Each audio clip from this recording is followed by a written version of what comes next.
যে জায়গায় যে অঙ্গনে আমি দাঁড়িয়ে আছি, কিছুদিন আগে এখানে একক অভিনয়ের একটা উৎসব হয়ে গেছে।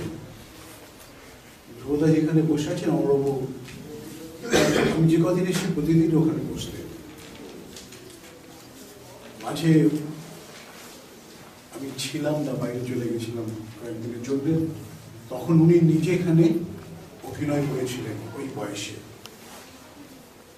ছবিটা দেখা যাচ্ছে একটা মানুষের জেস্চার, ইটস আ ল্যাঙ্গুয়েজ, বুঝিয়ে দেয় তার ভেতরের কতখানি ক্ষমতা।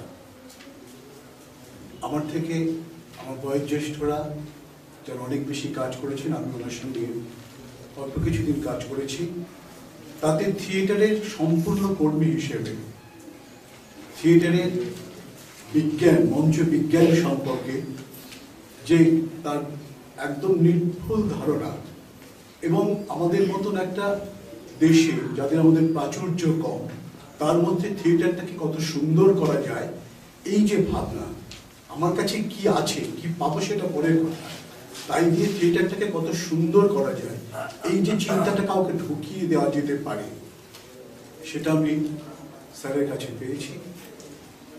আর একটি বই, পরদীপ ধ্বনি, আমরা যারা একটু কম ইংরেজি জানি, তাদের কাছে শুরুতে মঞ্চ বিজ্ঞানের যে জ্ঞান আমাদের কাছে পৌঁছে দেয়, সেটা অনেকখানি।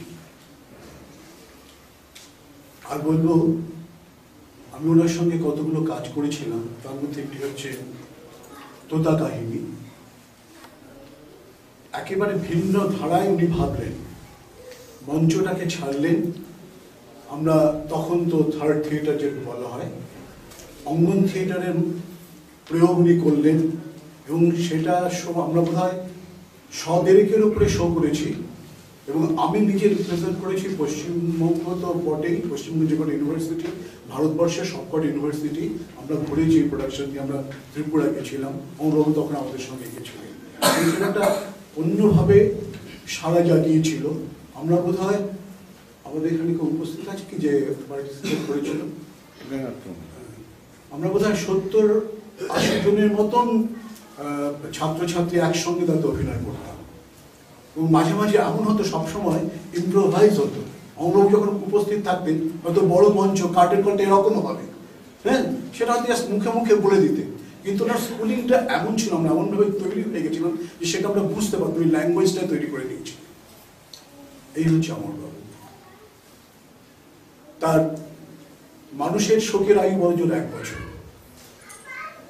এরপরে হয়তো অমরবাবু বেঁচে থাকবেন তার কাজের মধ্যে। সময় মানুষকে চিনিয়ে দেয় কষ্টি পাথরে ঘষে তার কাজের মাধ্যমে। তিনি যে যে কাজ, যে যে চর্চা, সবসময় থিয়েটারের মধ্যে থেকে বাঁচা, সেটা শিখিয়েছি। আমরা অনেকে তার থেকে দূরে সরে গেছি, পালিয়েছি, তিনি পালাননি থিয়েটার ছেড়ে। তাই তাকে সেই শ্রদ্ধা জানিয়ে আমি